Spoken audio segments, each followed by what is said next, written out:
Welcome to GSF Civil Services classes. This is Anjali Joshi, and today I came up with the video in which I will be sharing the important topics that will be important and for the mains examination. So today I will be discussing the important topics of economic and geography portion of GS2. So in this मैं वो सारे important topics बताऊंगी जो आपको मैंडेटली करके जाना है 69th BPSC के लिए एंड जो 70th बीपीएससी के लिए प्रिपेयर कर रहे हैं वो इन टॉपिक को प्री हैंडेडली कवर कर लें, नोट्स बना लें, ताकि आप जब उस मेंस की रिवीजन करेंगे 70th बीपीएससी के तो आपको बहुत ही यूज़फुल और इजी लगेगा। आप अपने नोट्स को रिवाइज कर लेंगे और आपका जो भी मोस्ट इम्पॉर्टेंट टॉपिक है वो कवर हो जाएगा। हम स्टार्ट करते हैं। जो टॉपिक्स मैंने यहाँ पे जॉट डाउन किए हैं, कुछ इंपॉर्टेंट टॉपिक्स जो आपको कंपल्सरली करके जाना है और इसी के इंटरलिंकिंग के बेस पे आपके दूसरे टॉपिक्स भी कवर हो जाएंगे। जो पहला टॉपिक है वो है पॉवर्टी। पॉवर्टी में इसमें आपको पता है कि आपने प्रीलिम्स में पढ़ा होगा नीति आयोग का मल्टी डायमेंशनल इंडेक्स। तो अगर मल्टी डायमेंशनल इंडेक्स के बारे में पूछता है तो आप इसको पॉवर्टी से ही तो लिंक होगा ये।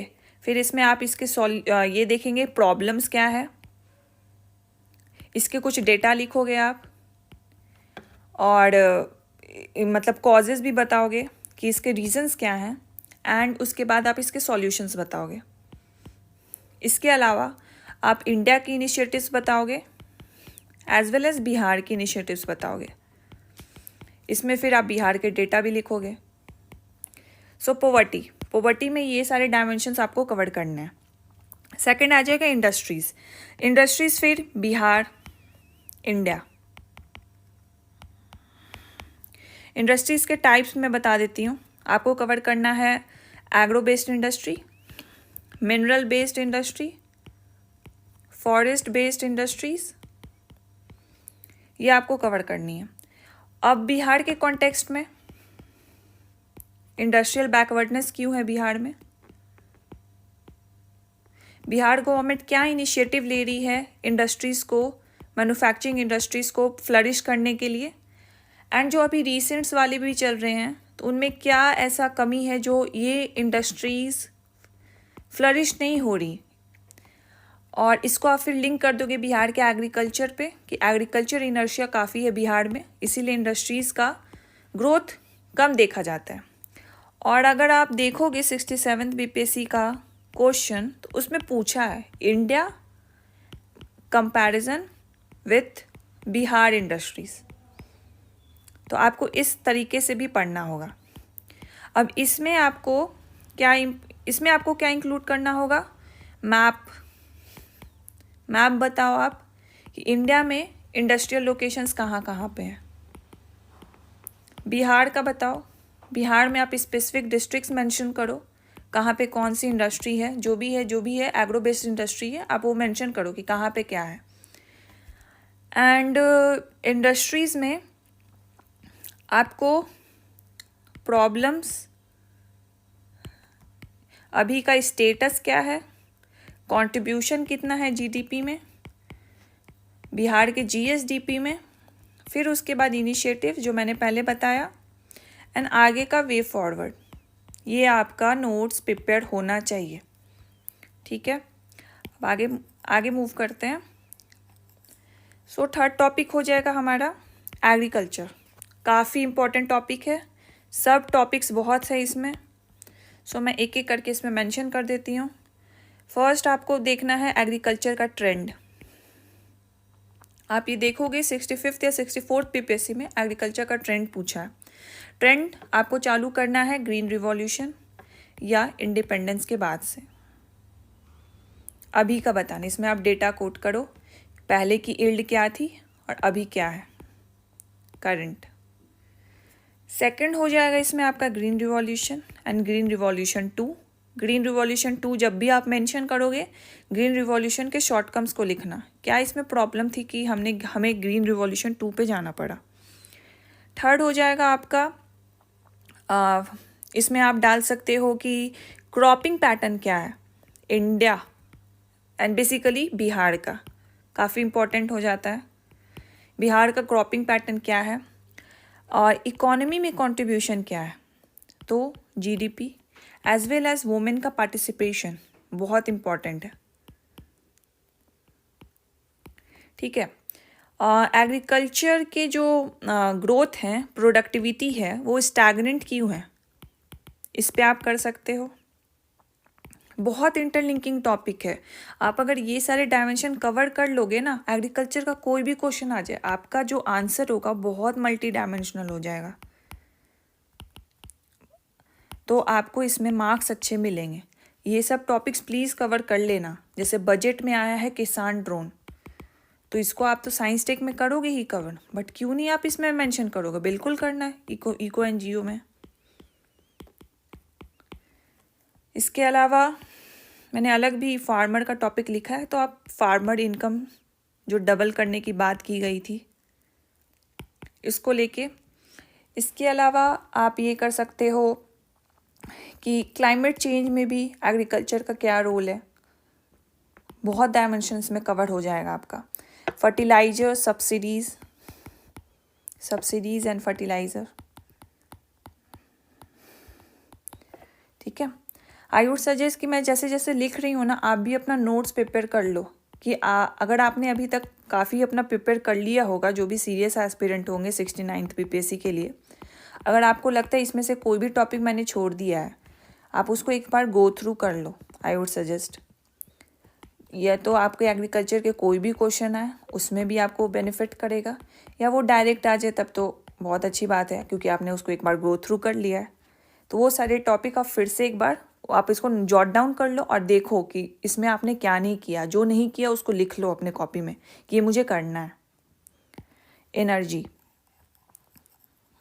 अब नेक्स्ट टॉपिक है हमारा एनर्जी। सो एनर्जी अभी काफ़ी रेलेवेंट हो गया, क्योंकि क्लाइमेट चेंजेस है और हमें पता है कि हम थर्मल एनर्जी पे ज़्यादा डिपेंड करते हैं। तो एनर्जी में रिन्यूएबल एनर्जी का बहुत इम्पोर्टेंस है। रिन्यूएबल एनर्जी में इंडिया को, आपको पता है, सोलर एनर्जी में काफ़ी प्रोग्रेस है। उसके अलावा बिहार के कॉन्टेक्स्ट में बायोगैस, बायो एथेनॉल, इससे रिलेटेड जो भी इनिशिएटिव्स हो गए। न्यूक्लियर एनर्जी आपको पता है बीपीएससी का बहुत पूछता है, तो ये बहुत मतलब क्या बोलते हैं, साइमल्टेनियस टॉपिक है। इको जियो ले लो या आप ले लो साइंस टेक, किसी में भी पूछ सकता है ये। उसके अलावा आप बताओगे एनर्जी सिक्योरिटी इंडिया के क्या चैलेंजेस हैं, अभी क्या हैं। देन इसके अलावा इसको आप क्लाइमेट चेंज से भी रिलेट कर सकते हो। और जो इंडिया ने COP26 में पंचामृत लिया था कि हम ये स्टेप्स लेंगे in order to control the CO2 emission, तब ये सब कोट कर सकते हो। इसमें आ जाता है आपका हाइड्रोजन, ग्रीन हाइड्रोजन काफ़ी चर्चा में है, तो इससे आपका आ जाएगा नेशनल हाइड्रोजन मिशन, ठीक है। विंड एनर्जी भी काफ़ी रेलेवेंस रखता है, क्योंकि इंडिया का जो कोस्टल लाइन है वो काफ़ी बड़ा है। So if we can introduce offshore wind farms, it will be very beneficial for the India energy security. So ये सारे डायमेंशन आपको कवर करने हैं। डिफेंस एंड इसरो, ये भी काफ़ी कोलैप्सिंग टॉपिक है between eco and geo and science and tech.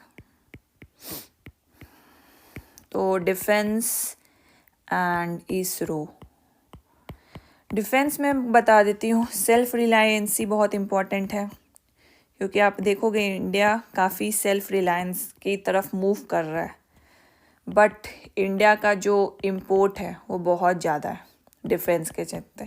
तो आपको ये भी डायमेंशन कवर करना। आप बस डिफेंस लिखो, इंडिया डिफेंस सर्च मारो, लिखो UPSC, जो भी डायमेंशन आपको दिखते हैं वो आप कवर करो, और जो भी अभी तक आपने करंट अफेयर्स में पढ़ा है उसको लिंक करो।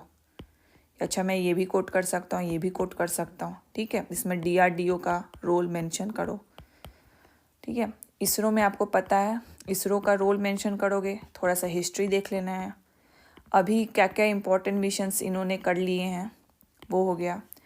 आगे इसमें privatisation very important, both in defence and ISRO, privatisation आप मेंशन करो कि क्यों इम्पॉर्टेंट है, इससे इसरो को क्या फ़ायदा होगा, डिफेंस में क्या फ़ायदा होगा, एज ए होल इंडिया के टेक्निकल एडवांसमेंट में क्या फ़ायदा होगा। प्राइवेटाइजेशन को मेंशन करो, बेनिफिट के साथ इसका थोड़ा निगेटिव भी बताओ, एंड एक वे फॉरवर्ड दो आप कि क्या कर सकते हैं इसको कोप अप करने के लिए और इसको बेटर इम्प्लीमेंटेशन के लिए। सो ये सारे पॉइंट्स आपके डिफेंस एंड इसरो में कवर हो जाएंगे। यस, इसमें आपको एक और करना है, जो इंटरनेशनल एज वेल एज जो बायलैटरल रिलेशन है इंडिया के दूसरे कंट्रीज़ के, तो वो तो आप कवर करोगे ना करंट अफेयर्स में, तो वो आप ना बहुत होलिस्टिक करना, ताकि जो आप उसमें जो डिफेंस वाला पोर्शन है ना आप वो भी कवर कर लो। तो आप जैसे ही वो होलिस्टिक करोगे ना तो डिफेंस वाला पोर्शन आपने वहीं पे कवर कर लिया, आपको बस उसको उठा के यहाँ पे लाना है जब अगर इको एंड ज्योग्राफी में पूछता है तो, कि इंडिया ने यूएसए, जर्मनी, रशिया, सो ये सबसे डिफेंस, फ्रांस, क्या क्या परसेंटेज है, क्योंकि जितना मुझे रिकॉल रहा है 25% of India import includes of Russia. उसके अलावा यहाँ से हम लेते हैं फ्रांस से भी 25 नहीं 40 आई गेस, मुझे नंबर एग्जैक्टली नहीं याद है। तो ये सब डेटा आप देख लेना अच्छे से। तो डिफेंस एंड इसरो में हो गया। I hope you are jotting it down in your notes copy. So अब 6 टॉपिक है economy trend, liberalisation and globalisation. So आपको पता है कि इंडिया में इकोनॉमी ट्रेंड हुआ था 1991 में, एलपीजी रिफॉर्म्स। सो उससे पहले का आपको हल्का सा पता होना चाहिए क्या था, क्यों हमें ये एलपीजी रिफॉर्म लेना पड़ा, उसके बाद का क्या ट्रेंड है, एफडीआई का रोल क्या है, सर्विस सेक्टर का ग्रोथ क्या है, और मैन्युफैक्चरिंग का ग्रोथ क्या है, कहाँ पे हम लैकिंग रह गए मैन्युफैक्चरिंग में, इंडिया ने क्या अप्रोचेस लिए in order to flourish the manufacturing sector in the eastern part of India like in Jharkhand, Bihar, west Bengal. These are some of the area, Chhattisgarh, जहाँ पे मैन्युफैक्चरिंग उतनी अच्छी नहीं हो पाई। तो ये सब आपको पता होने चाहिए। उसी तरह ग्लोबलाइजेशन के आपको पॉजिटिव निगेटिव्स पता होने चाहिए। अब ग्लोबलाइजेशन के पॉजिटिव निगेटिव्स करोगे, अगर मान लो ये ऐसे में भी पूछ दिया गया स्टैटिक टॉपिक के रूप में, या मानो आप स्टैटिक टॉपिक के रूप में भी नहीं पूछा गया है, फिलोसफिकल ऐसे में ही पूछ दिया करा, तो आप ग्लोबलाइजेशन को कहीं पे भी डाल सकते हो एक डायमेंशन लेके, वहाँ पे भी आप निगेटिव पॉजिटिव दे सकते हो। बहुत बेनिफिट होता है ये सब टॉपिक का। तो आप इसको ये करोगे। इकोनॉमी ट्रेंड मैंने बता दिया एलपीजी रिफॉर्म्स के पहले, और एलपीजी रिफॉर्म्स के बाद एफडीआई का आप लेटेस्ट का डेटा दोगे कि अभी कितना एफडीआई किया है, शायद 85 बिलियन है ना, वो मैन्युफैक्चरिंग का डेटा दोगे कि अभी क्या जीडीपी में ग्रोथ है, इस मतलब कंट्रीब्यूशन है इसका। So economic trend, liberalisation, globalisation में ये टॉपिक्स आप करोगे। Women empowerment, again very important topic and very much beneficial in essay as well. Women empowerment आप में दोगे इसमें एग्रीकल्चर में इनका contribution, participation, labour participation force वाला जो होता है ना, लेबर फोर्स पार्टिसिपेशन रेट, इसका आप डेटा दोगे। उसके अलावा एज ए वुमेन एम्पावरमेंट आप क्या समझते हो, क्या इसमें प्रॉब्लम्स है अभी पैट्रियार्की, फिर उसके बाद social norms and women safety, ये सब आप दोगे। फिर उसके बाद आप दोगे कि गवर्नमेंट ने क्या क्या इनिशिएटिव्स लिए हैं, फिर आप सॉल्यूशंस कुछ बताओगे, वे फॉरवर्ड दोगे, एंड दैट्स इट। फिर उसके बाद आप बिहार का रोल दोगे कि बिहार में परसेंटेज क्या है वुमेन का, इनका जो पार्टिसिपेशन हुआ एग्रीकल्चर में कितना परसेंटेज है, एंड जीविका का आप मेंशन करोगे, एंड बिहार गवर्नमेंट ने और क्या क्या स्कॉलरशिप प्रोग्राम जो पता है प्रोत्साहन राशि दिया जाता है वो सब आप मेंशन करोगे कि एडुकेशन के क्षेत्र में हम वुमेन को इस सशक्तिकरण की ओर लेके जा रहे हैं। उसके अलावा हम जॉब में भी इनको रिजर्वेशन देते हैं, उसके थ्रू भी हम सशक्तिकरण की ओर ले जा रहे हैं, इकोनॉमिक एम्पावरमेंट कर रहे हैं, ये सब आप मेंशन करोगे। सो वुमेन भी बहुत ही कॉम्प्रिहेंसिव टॉपिक है, हर जगह इसका यूज़ है। उसके अलावा फिर पॉपुलेशन एंड डेमोग्राफी डिविडेंड, इस पर भी बीपीएससी बहुत क्वेश्चन पूछता है। आपने अगर प्रीवियस ईयर क्वेश्चन देखा होगा तो आपको पता चल रहा होगा कि मैं बोल क्या रही हूँ। सो population and demographic dividend. So population में मेजर फोकस ये जो 8 और 9 टॉपिक है ना, जो इसमें यूथ का पॉपुलेशन इम्पॉर्टेंट माना जाता है। यूथ पॉपुलेशन कितने हैं, क्या कंट्रीब्यूशन है और क्या लैकिंग है। डेमोग्राफिक डिविडेंड आपको पता है कि वो पॉपुलेशन जो हमारी इकोनॉमी में कंट्रीब्यूट करे, ठीक है, तो वो डेमोग्राफिक डिविडेंड होता है। तो इससे रिलेटेड आपका आ जाता है एम्प्लॉयमेंट होना चाहिए, इकोनॉमिक में कंट्रीब्यूशन होना चाहिए, एजुकेशन होना चाहिए, स्किल एम्प्लॉयबिलिटी होनी चाहिए, है ना। फिर उसके बाद आप इनिशिएटिव बता दोगे कि इंडिया और बिहार गवर्नमेंट ने क्या क्या इनिशिएटिव्स लिए हैं, और फिर उसके बाद आपको अब वे फॉरवर्ड बताना है कि आगे क्या होना चाहिए। ये हो गया। इसी में एक टॉपिक आ जाता है अनएम्प्लॉयमेंट। ये भी पेशी पूछता है बहुत बार, पॉपुलेशन अनएम्प्लॉयमेंट। तो इसमें आप डेटा दे के पूछता है कि क्यों अनएम्प्लॉयमेंट ज़्यादा है, जो सरकार कर रही है उसमें क्या प्रॉब्लम्स हैं और इसको कैसे डील किया जाए। तो आपको आपका इस पे कॉम्प्रहेंसिव नोट्स प्रिपेयर होना चाहिए। बाकी मैंने बहुत सारे नोट्स अपने टेलीग्राम चैनल पे डाल रखे हैं इकोनॉमिक एनजीओ के, आप वहाँ से ले सकते हो। नोट्स के पीडीएफ ग्रुप पे मैंने डाले हुए हैं, तो मैं इसका लिंक अपना डिस्क्रिप्शन बॉक्स में दे दूँगी, इसी वीडियो के डिस्क्रिप्शन बॉक्स में। तो आपको नोट्स लेना हो तो आप वहाँ से ले सकते हो। फिर नेक्स्ट आ जाता है प्राइवेटाइजेशन एंड द डिजिटलाइजेशन। ये भी काफ़ी हॉट टॉपिक है, क्योंकि डिसइन्वेस्टमेंट करती है सरकार। डिसइन्वेस्टमेंट जब 100% मतलब 51% से ज़्यादा करती है, प्राइवेटाइजेशन हो जाती है, और उसकी लिक्विडिटी अगर कम करती है 51% से, डिसइन्वेस्टमेंट होता है। तो बजट को रेगुलेट करने के लिए सरकार डिसइन्वेस्टमेंट करती है। तो ये दोनों के टॉपिक आप ले लेना, पॉजिटिव निगेटिव दोनों के लिख लेना।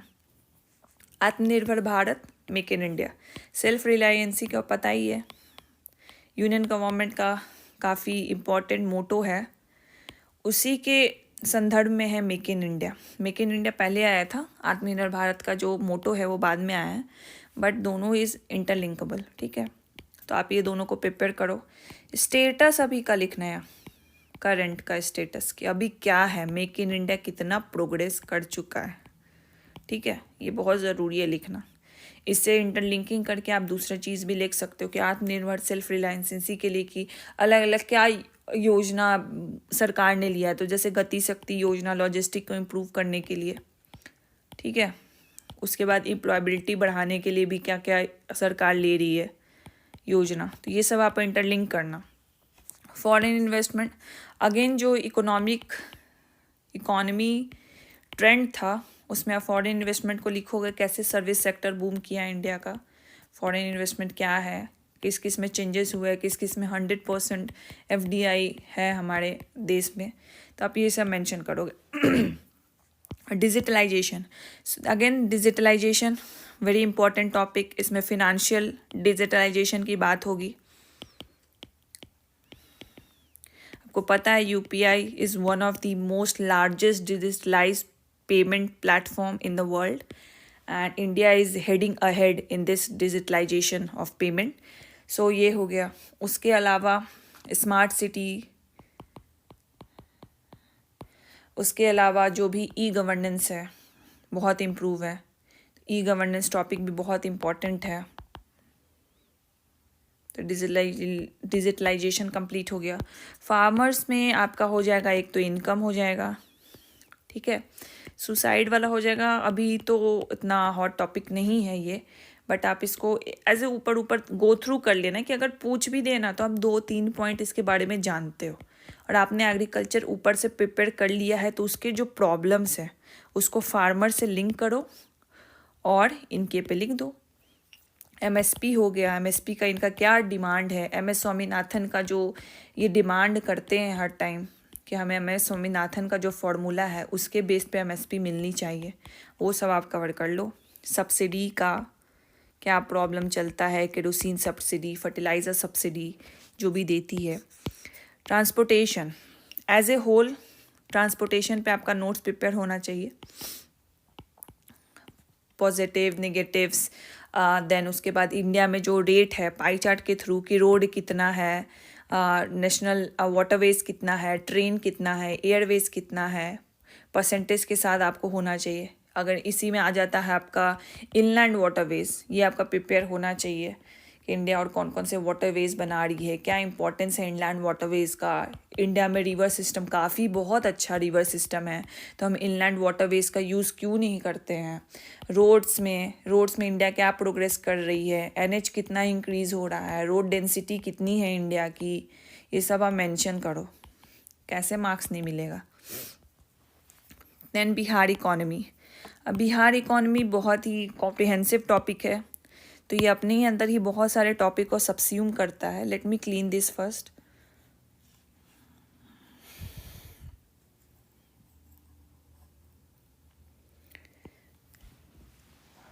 सो बिहार इकोनॉमी में पहला सबसे फोरमोस्ट इम्पॉर्टेंट एग्रीकल्चर। दूसरा rivers importance in Bihar economy, soils importance in Bihar economy, industries in Bihar, ये सब तो पूछ रखा है 67th में, आपको पता ही है। पूछा natural resources of Bihar and how it is contributing to the Bihar economy. फिर उसके बाद हो गया rivers industries in Bihar economy, youth in Bihar economy, women's and industries में बैकवर्डनेस भी आ जाएगा। ठीक है, तो ये सारे कॉम्प्रहेंसिव हो गए, ये आपको करने हैं। सर्विस सेक्टर भी ले लो आप, वैसे है नहीं ज़्यादा, but you can mention 2-3 points इसमें भी। Pension new and old hot topic है, क्योंकि बहुत सारे स्टेट्स गवर्नमेंट ये प्रॉमिस कर रहे हैं अपने सिटीजन्स को कि वो ओल्ड पेंशन स्कीम पे स्विच करेंगे। तो आपको इसका कंपैरिजन आना चाहिए बस, कि आपको क्वेश्चन पूछे, you can write on it. Jio politics in Bihar economy. आपको पता है कि कोई भी एक्सपेक्ट हो एक कंट्री का, वो जियो पॉलिटिक्स से अफेक्ट होता है। अभी G20 हुई, उसमें India middle east economic union हुआ, इंडिया की इकोनॉमी में इफ़ेक्ट पड़ेगा ना।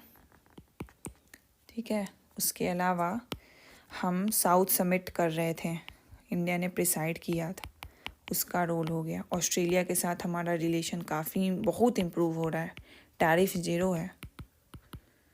ठीक है, उसके बाद UAE USA कॉम्प्रहेंसिव, ये तो आप कवर कर लोगे ना IR में। तो अगर जियो पॉलिटिक्स इन इंडियन इकोनॉमी पूछा, सारे कंट्रीज़ कवर करो ना आप, बड़ा बड़ा ले लो, मिडिल एशिया ले लो, सेंट्रल एशिया ले लो, साउथ एशिया ले लो, उसके बाद आप ले लो नॉर्थ ईस्टर्न रीजन्स ले लो, फिर उसके बाद आप ले लो अमेरिका ले लो, अफ्रीका ले लो।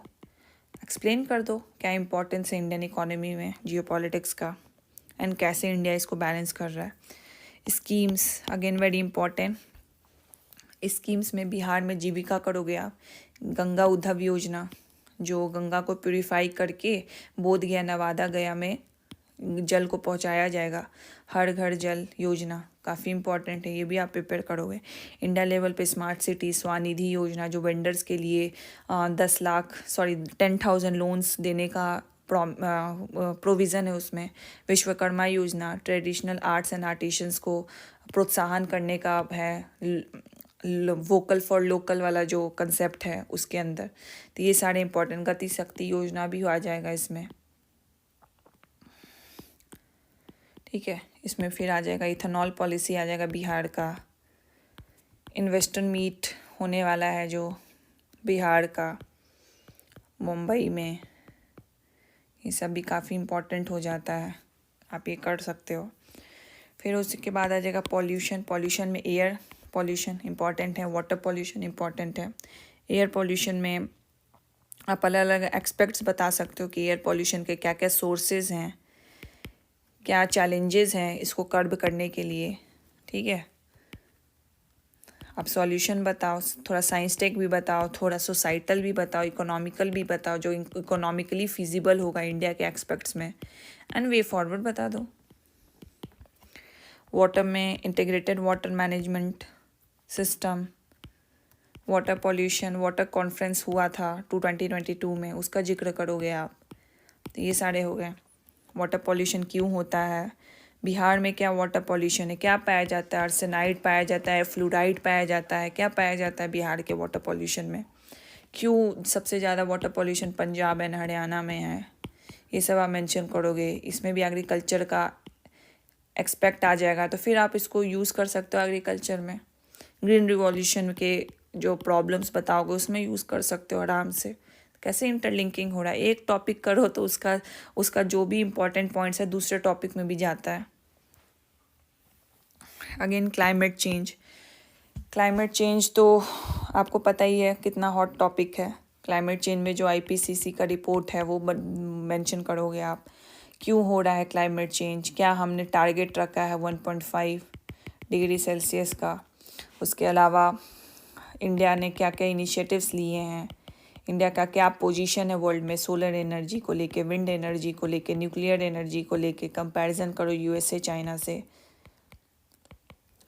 आगे का सॉल्यूशन बताओ, प्रॉब्लम्स क्या है इंडिया के एक्सपेक्ट्स में, एंड जो इंटरनेशनल प्रॉब्लम्स है वो भी 1-2 लाइन में मेंशन कर दो। बिहार में क्या है क्लाइमेट चेंज का, बिहार में गवर्नमेंट क्या ले रही है, जल जीवन हरियाली, ये सब बहुत ही एस्पिरेशनल प्रोग्राम है बिहार गवर्नमेंट का, इसका ज़रूर मेंशन करो आप। क्लाइमेट चेंज हो गया। अब 22 नंबर टॉपिक है हमारा deep ocean mission and marine security.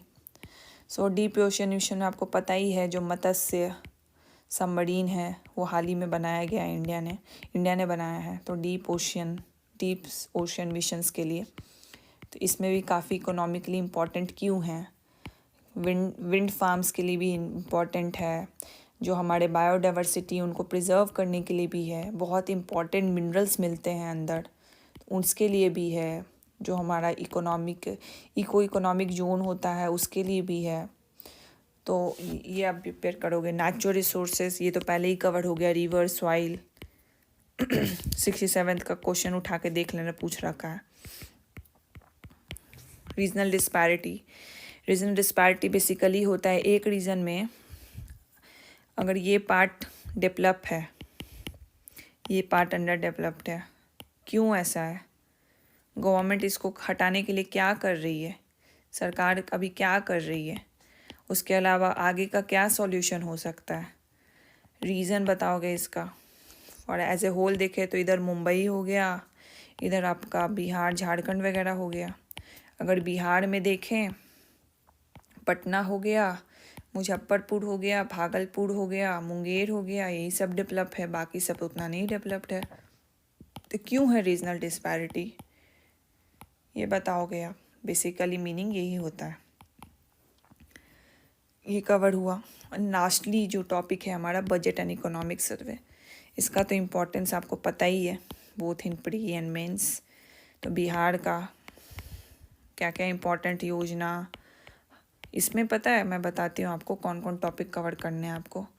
Agriculture करना, इंडस्ट्री करना, एनर्जी करना, विमेंस करना, एंड जो पॉपुलेशन वाला पार्ट होता है वो करना। डेटा कलेक्ट करो, स्कीम्स निकालो, एंड ऊपर वाले जो भी टॉपिक्स बोले हैं उसमें डालो। ये इम्पोर्टेंस है इसका।